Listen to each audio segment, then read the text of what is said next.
Excuse me, sir. I have a few questions for you. Another journalist? I didn't answer the first one, so piss off! I'm not a journalist, I'm a doctor. A doctor, you say? It's quite a rare breed in this part of town. Really? But still, here I am. Dr. Jonathan Reed, at your service. I'm Joe Peterson to some, but Colossus Joe to most. And I don't remember asking for your service, sir. Can I offer you my medical expertise, Mr. Peterson? The name is Colossus Joe. I don't get sick.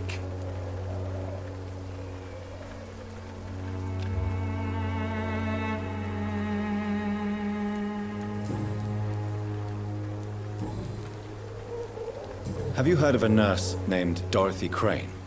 She's a colleague of mine, and is supposed to live around here. Dorothy Crane? Yeah, I know her. One of the few good souls who dare to help the sick around here. Could you please tell me more about her? She's a nice girl. Tries to help the migrants. I offered to give her a hand, but she said my reputation would attract too much attention.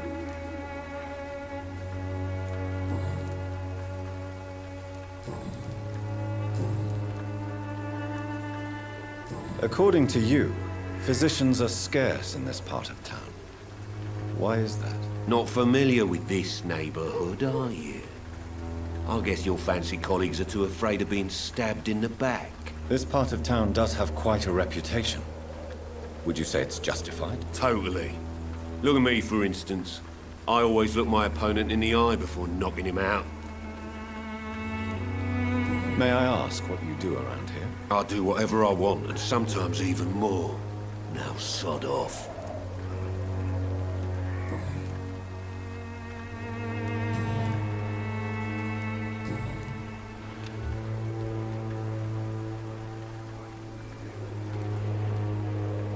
Goodbye, Mr. Peterson.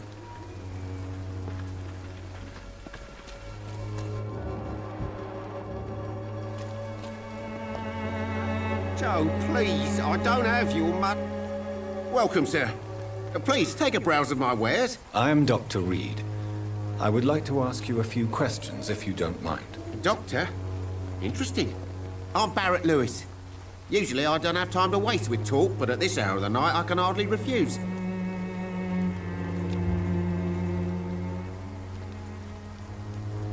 Have you heard of a nurse called Dorothy Crane? Nurse Crane? So the bitch really is a nurse, then? Always thought she was just some crafty foreigner, that one.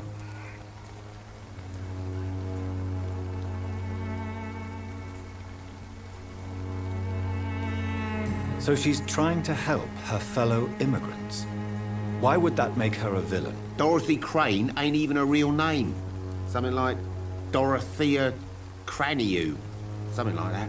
Came to England fleeing the war, I was told. That doesn't explain why she irritates you so much. Your precious Nurse Crane gives away medical supplies and prescriptions for free. I offered to sell it for a fair cut, but no. Miss Crane wanted to play the quiet saint.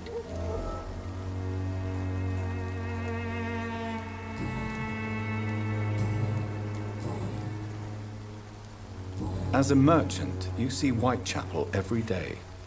Have you noticed anything out of the ordinary recently? Well, you mean besides the epidemic, the war, and all the usual crap? As long as I can remember, this part of town has been a bottomless pit, and no sign of the bottom yet.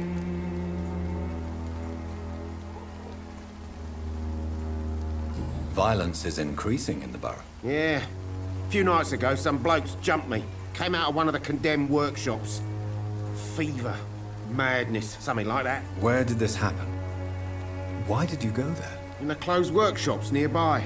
I worked there as an apprentice in better days. Now I only go to find trinkets or tools. Too bad I was mugged, though. There was good money in that little box of loot I lost. Have you been hurt? No, but that's only because I ran like hell. Those men were raving lunatics, I tell you. Not even able to speak anymore, just screaming.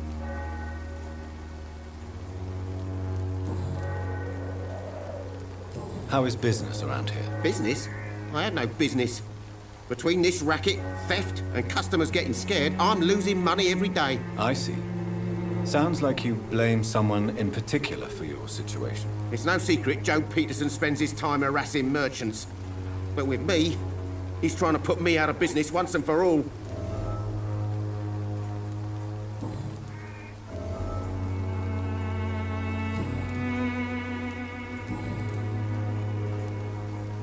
Goodbye for now, Mr. Lewis.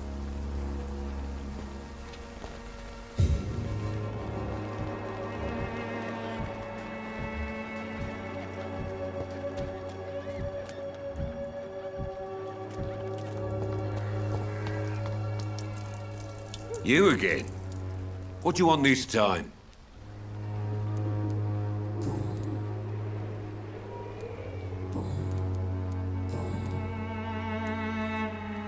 How did you become the local bully everyone is afraid of, Joe? There's no pride in roughing up poor bastards. But this is the only job I've found. And it pays well, too. A job? So you're racketeering for someone else? I got enlisted by the Wet Boot Boys, a gang from the docks. I'm their muscle for their dirty work.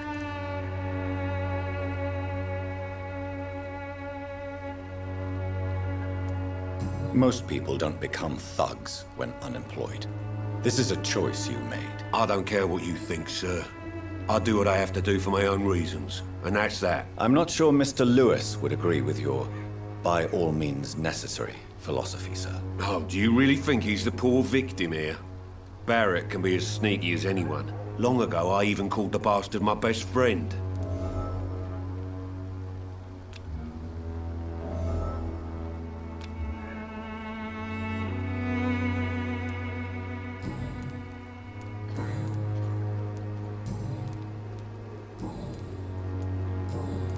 Goodbye, Mr. Peterson.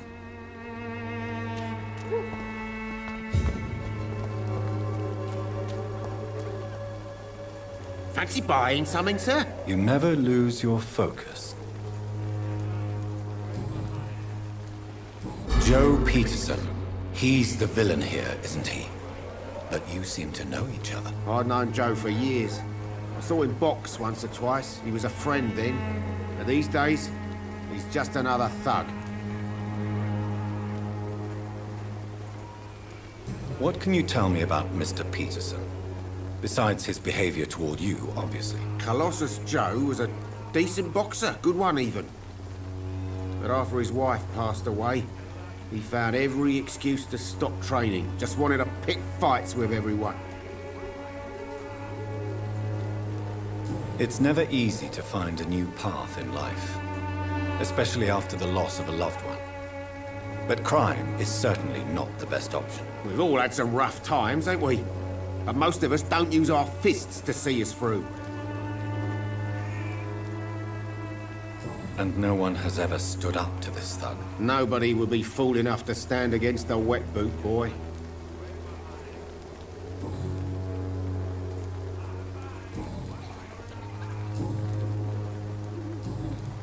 Goodbye for now, Mr. Where's my money? Time to pay! You again? What do you want the...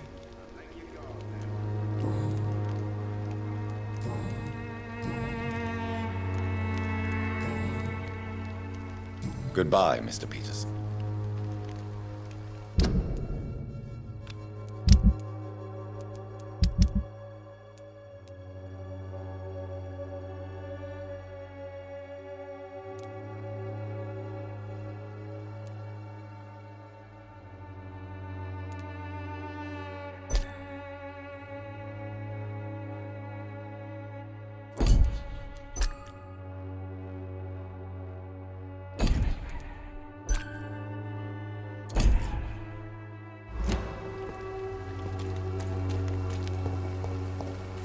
I know it's hard to believe, but this has always been friendship. Forgive my interruption. Do not apologize, my son. Father Tobias Whitaker is always happy to teach mortals about the incoming Armageddon. I am Dr. Jonathan Reed, and I just have a few questions. A scientist? You are much more lost than I thought, my son.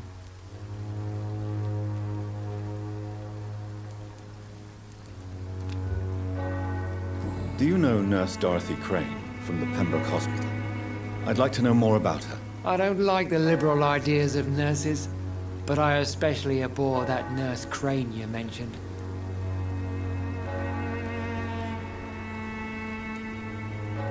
Why do you hate Nurse Crane more than other nurses? Before coming to London, she was a member of the communist resistance in her country. That's what happens when you let a woman get involved in politics. So you're not exactly a fan of Florence Nightingale's work. But nurses are essential for modern healthcare. Nuns should be the only women allowed to take care of male patients. It's obvious only they have the necessary moral fiber.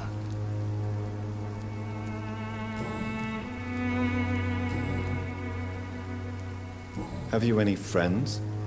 Any family left in these terrible times? No.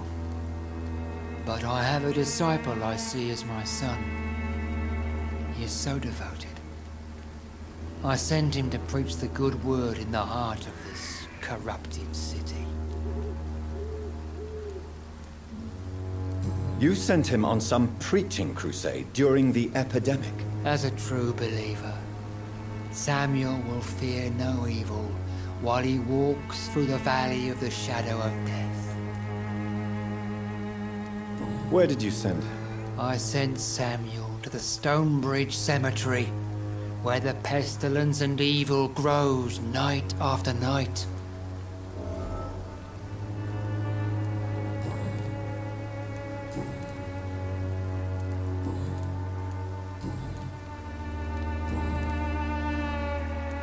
What do you mean when you say that I am more lost than you thought? All scientists are entangled in a world of causes and consequences, and most of them can't see the plain truth. Quite a judgmental opinion, if you ask me. But what do I know? Blinded by science as I am. But you are seeking answers, aren't you? Answers about the Armageddon about to strike the city. Answers about the hidden truth. Well, I suppose I can spare a few minutes listening to your so-called truth. As a doctor, you must be aware of the decimating epidemic. But let me tell you that this so-called Spanish flu is just the beginning of the end. What do you mean? The beast is finally revealing itself, corrupting the flesh and the heart of men.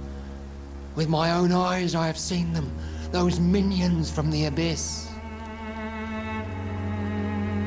Really? And what would be your answer to this biblical threat? We must fight the disease before this legion outnumbers us. But not with scalpels and microscopes. No. What is left then? Cleansing fire. Tell me, Tobias, what exactly is your plan concerning the cleansing of this city? God will recognize his own. More than once this city has risen from the ashes, hardened and purified by the flames.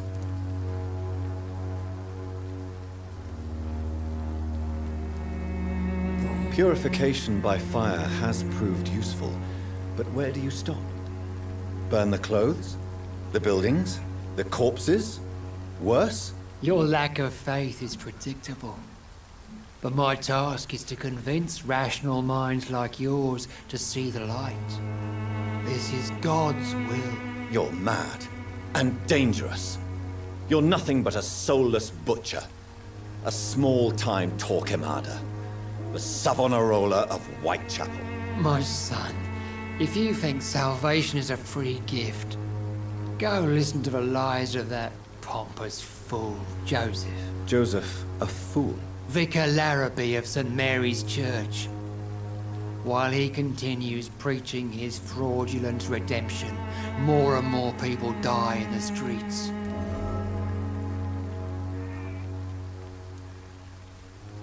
What do you mean when you say that I am more lost than you thought? All scientists are entangled in a world of causes and consequences, and most of them can't see the plain truth. Quite a judgmental opinion, if you ask me.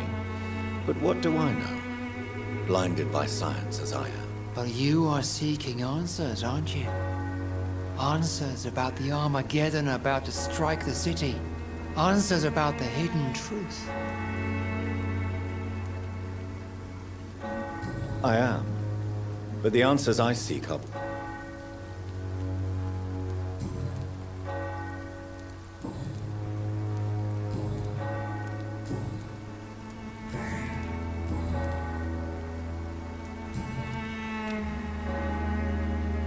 Don't you fear getting... I've been touched by God's grace.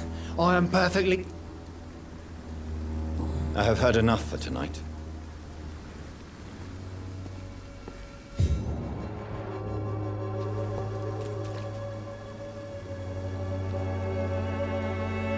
Good evening, Miss... His father... I have heard enough for tonight.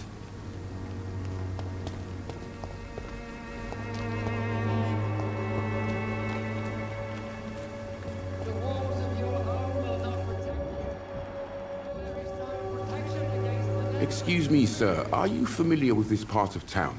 Name's Clayton Darby, reporter. Sorry, I'm new to Whitechapel. But perhaps you could help me since you're a journalist. My name is Jonathan Reed. Dr. Reed, the famous surgeon. I'll gladly help if I'm able, sir. I heard you're investigating an underground medical dispensary in Whitechapel. What do you know about it? Not much, I'm afraid. They are wary of strangers, and I'm not really an acquaintance of theirs. Why do you care? I'm afraid one of the nurses from the Pembroke Hospital may be involved with unsavory activities. Ah, could it be Dorothy Crane? Without a doubt, you are a damn fine journalist, Mr. Darby. What do you know of her accomplice, a man named Darius? I don't know much about the man. He's very cautious. Never goes out. Doesn't seem to have any friends or family. He never goes out? No. A few days ago, he unexpectedly did. I followed him, but it was just a ruse to keep me away from his house. Really? How do you know? He went to the nearest mailbox, but just before posting his letter, he ripped it up and threw it away.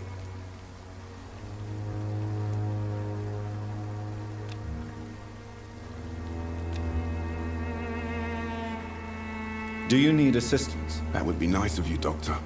Who knows what I may have caught during my investigation. If you persist in investigating the most pox-ridden boroughs of London, you must accept the risks. Thank you, sir.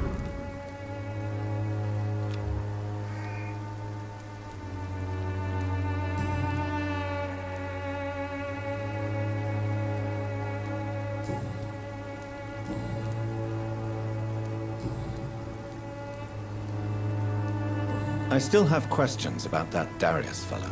I don't know much about the man. He's very cautious.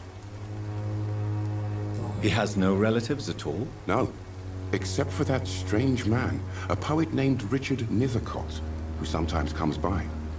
Darius would never let him in.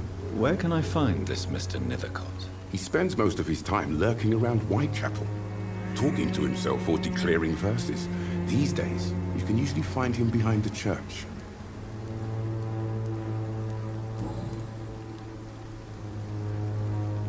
Goodbye, Mr. Darby.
Good evening, sir. I'm Dr. Reed. Please be my guest, although I may not be the best informed. Really? Are you an... I'm a poet, sir. May I ask you a few questions about the district? Extraordinary part of town, is it not? I'll be glad to help. What can you tell me about an old... Darius Petrescu. Yes, I know him. At first, I thought he was... Not interested in your talent? I'm looking for Dorothy Crane, a nurse who lives in this vicinity. Dorothy Crane. Oh, I love the name. The Crane of Whitechapel. Sounds very mysterious.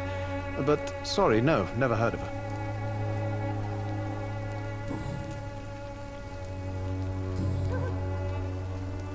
Tell me, Mr. Nethercourt. The place is not beautiful per se, but how to explain it? Stirring and challenging.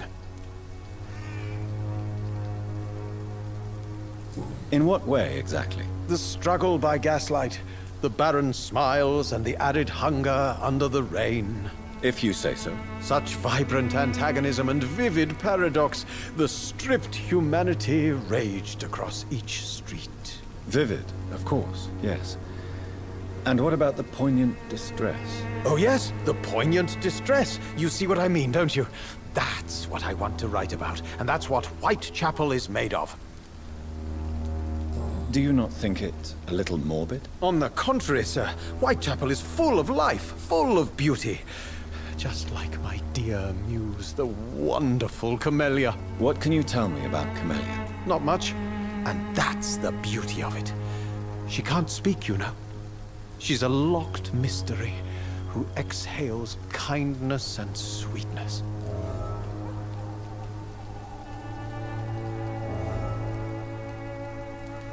Perhaps you're just afraid to find out the truth about your muse. One day, perhaps, I'll ask her to come with me. But will she still be my wild flower of Whitechapel if she moves uptown?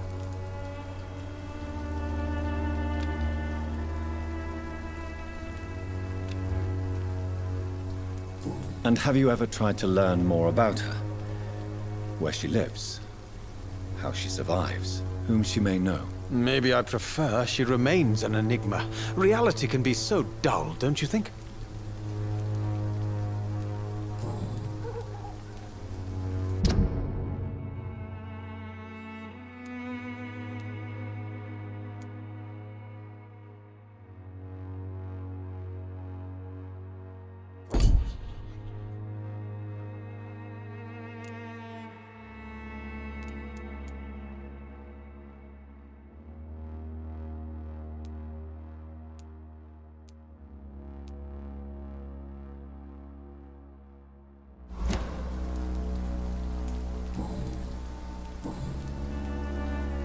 I'll leave you alone, sir.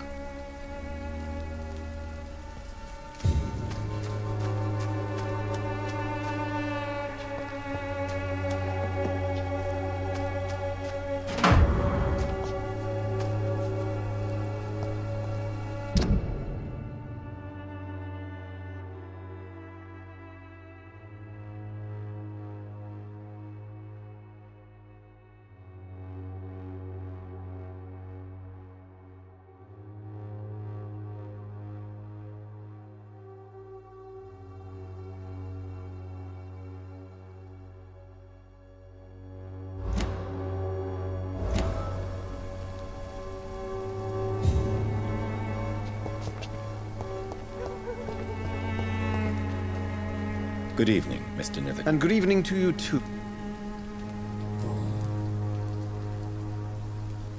You don't really make a living from your scribblings, do you, Richard? No, sir, I don't. I work so hard.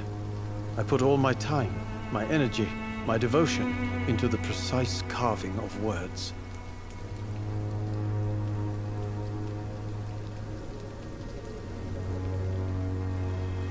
When she was younger, my mother was a painter and a poet.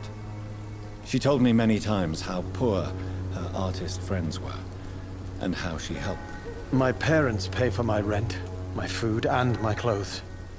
All I have to give them in return is lies they do not believe. You seem embarrassed. Someday I hope to proudly offer my first publication to my parents.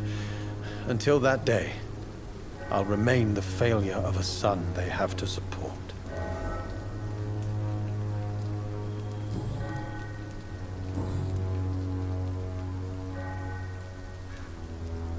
Are you aware that your life could be in danger in this part of town? But this is where I must be to feel the real beat of the city. I had to come, see it for myself, alone.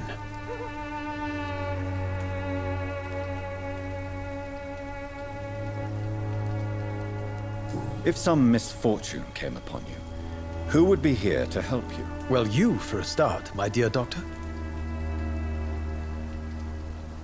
I understand your need for solitude, but it's not safe around here. I don't care. I don't have many friends, Doctor, and my family despises me.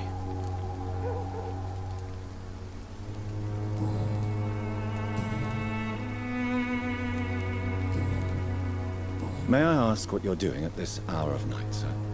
Do you live here? Not at all. I'm just enjoying the pleasure of a quiet walk. Though night talks are always preferable, if you ask me. Especially with strangers.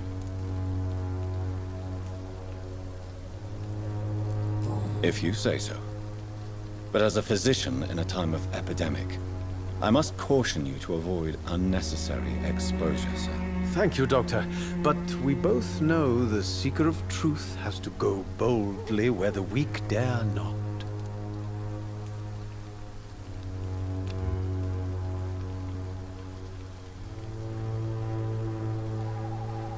Do you need medical attention? It may be wise to let you...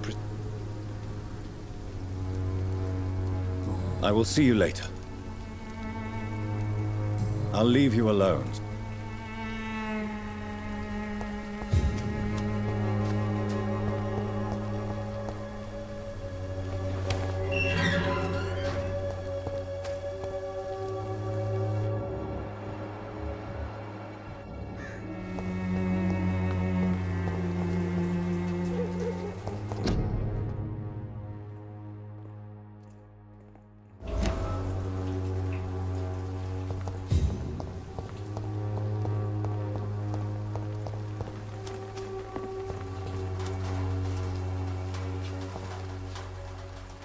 Good evening, miss.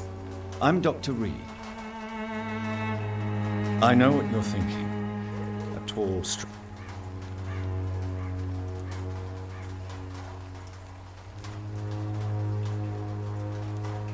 Tell me about Richard Nithic. I understand he is quite fond of you, Camellia.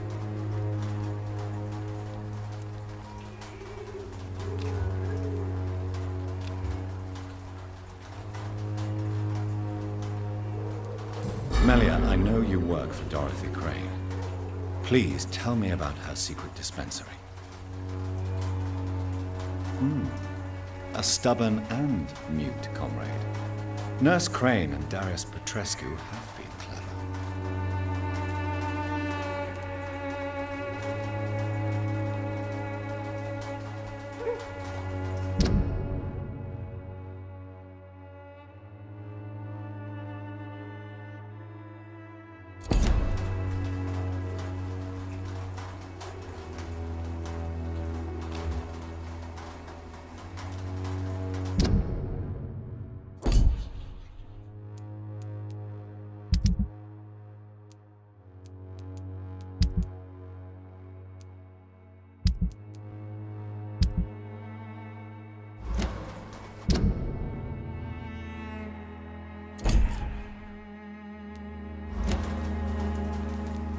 I know you understand what I'm saying. Very well. Goodbye then.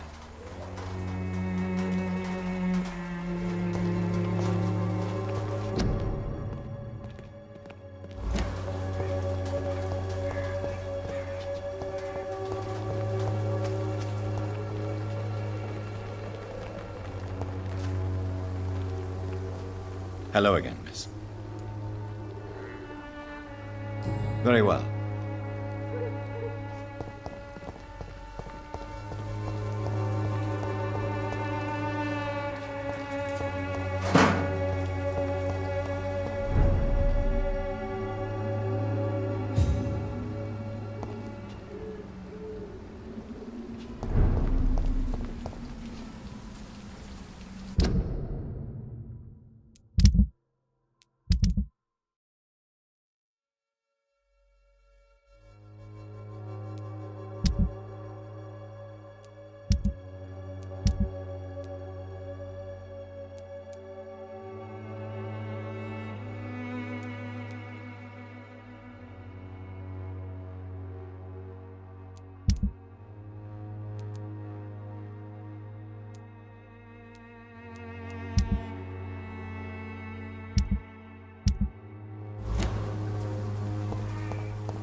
It's locked, all right.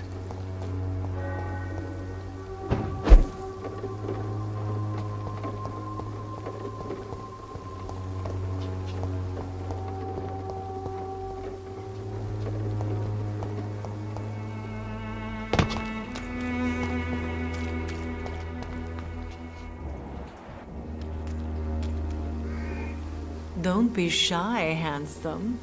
What can Christina do for you? I'm not looking for what you're selling. But I'd like to ask you a few questions, if I may. I'm a doctor.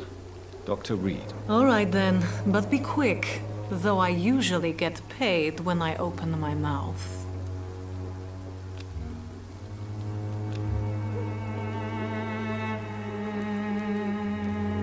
Do you know Nurse Dorothy Crane from the Pembroke? I don't know her, but I know her name is Dorothea Crăciunescu.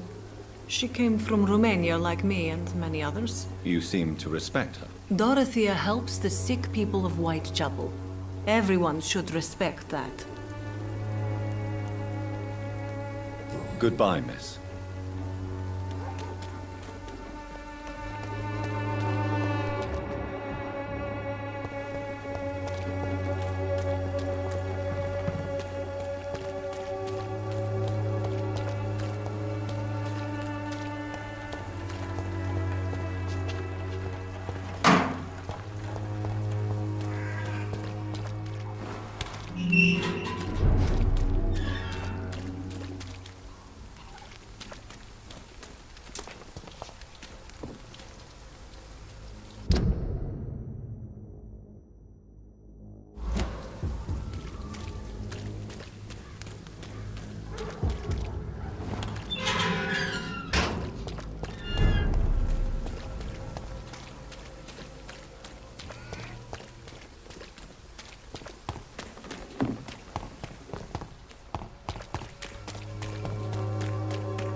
The content of Darius' letter to his children could give me more leverage to enter.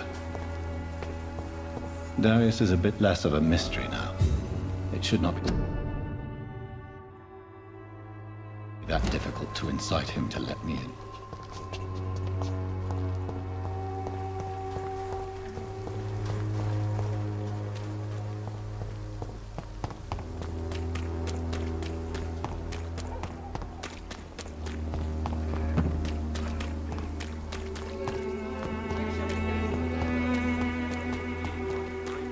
Joe, please, I don't have your money. Come on, Barry.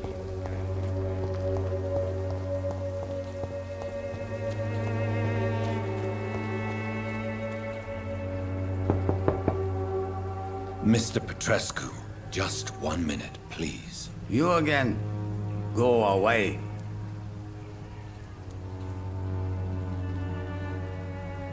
Sir, wait.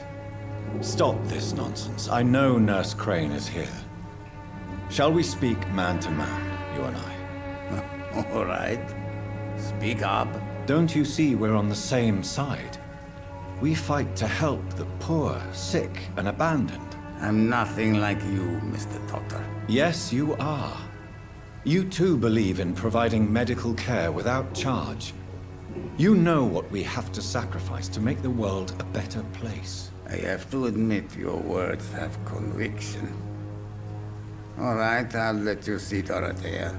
Don't make me regret this, though.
It's locked, all right.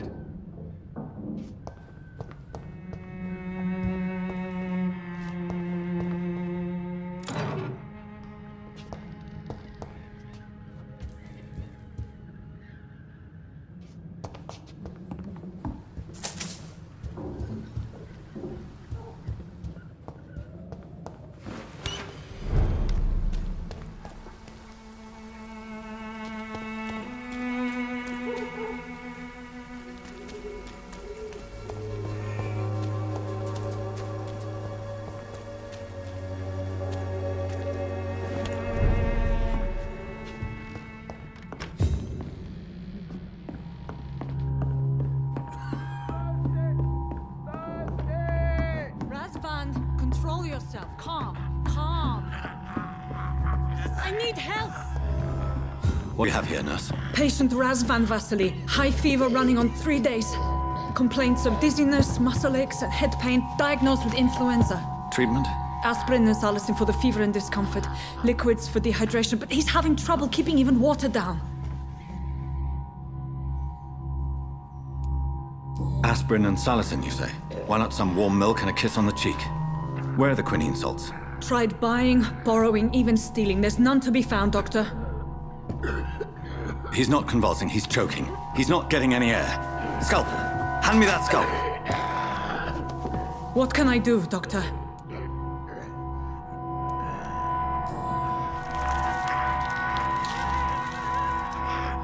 I need to perform a tracheostomy. Short pipe. That rubber tube will do. We're going to cut a passage for air through the neck. Yes, Doctor. He's breathing again, but he's coughing up blood. Internal hemorrhaging. I need to make another incision into the chest cavity to drain the fluids from the lung. Prepare another tube. A thoracostomy? Doctor, we've nothing to fight the infection. We need an aseptic environment. Don't question me, nurse. I need a drain. Now. Yes, Doctor.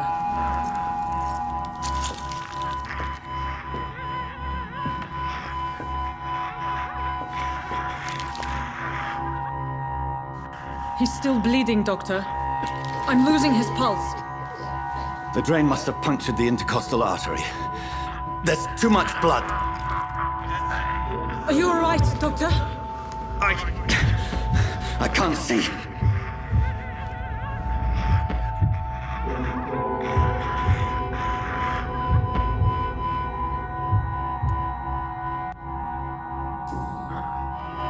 I must first suture the artery. Find the wound. The source of the blood. Needle and thread, Doctor. Good. The stitches are holding. How's he doing? We're losing him. We've lost his pulse. He's dying, Doctor.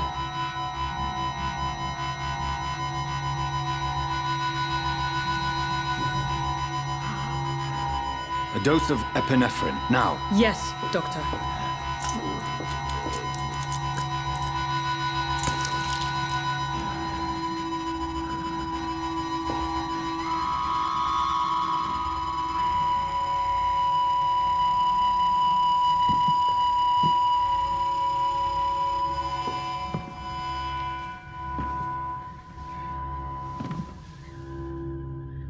We've lost the pulse. He's gone, Doctor. Nurse, we did everything we could. Truly? Everything you could. Is that how you'll report this in your log? Is this how the war went? Piling up one poor corpse beside the next? This was not an influenza-induced seizure. I've never seen symptoms like these on the continent. Neither have I. But the previous symptoms leading up to this attack were the same, indistinguishable from the epidemic. No. There was something more vile in these reactions. Something primitive. There have been numerous reports of mental breakdowns caused by the fever that accompanies the flu itself, Doctor. Yes, but... I'd best take some samples of the blood for analysis.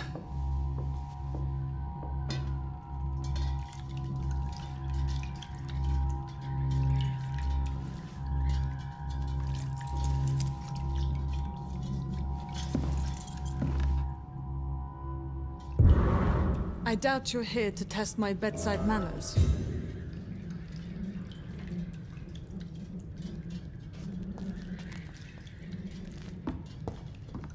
I suspect it was more than intuition alone that led you to us. So, how might I be of service, Dr. Reed?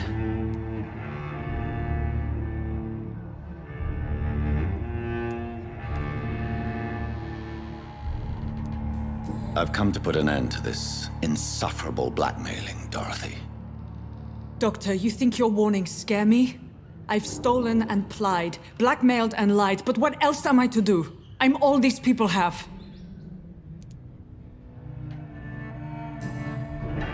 You've convinced me of the sincerity of your actions and their noble justifications. But all the same, blackmail is a crime, and it will stop, Nurse Crane. So, are you going to turn me over to the authorities?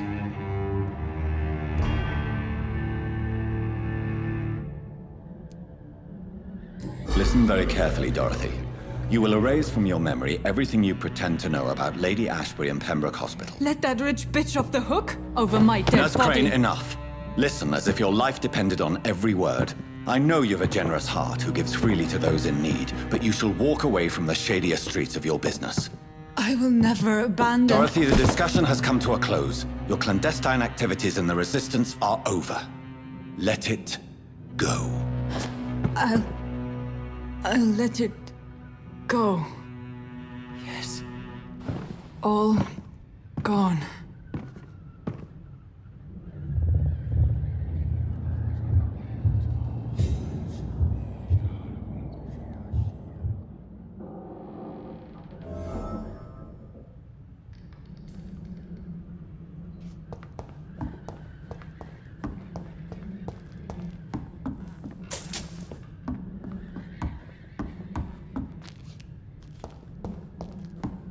It's locked.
Over there! There's one of them burning!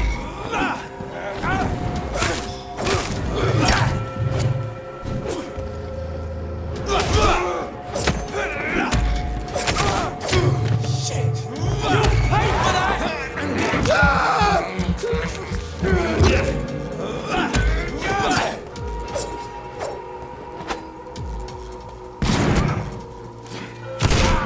Bloody crime!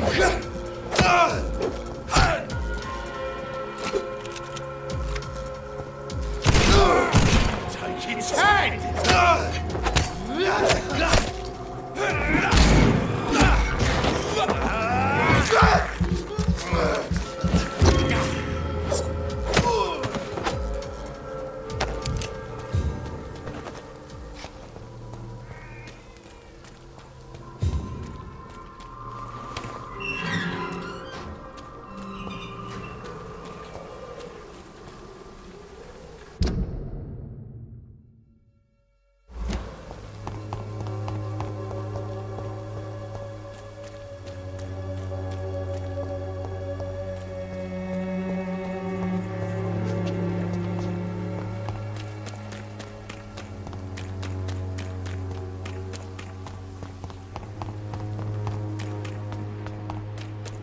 Joe, please, I don't have your money. Come on, Barrett, you know the game. You pay for peace of mind. Can't you just look the other way this week, Joe? Come on, we can sort it out, right? It's not my... Hello, young man. I'm Dr. Reed, and I... Sorry, no, sir. My fault. All right.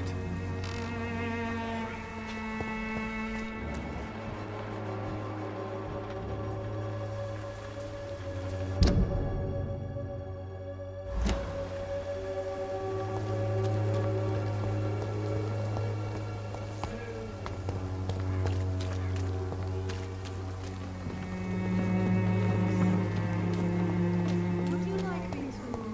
Vampyr?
Most of them don't speak English.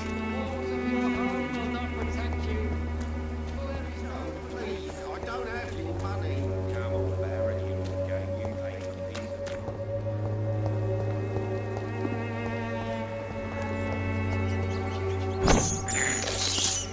This is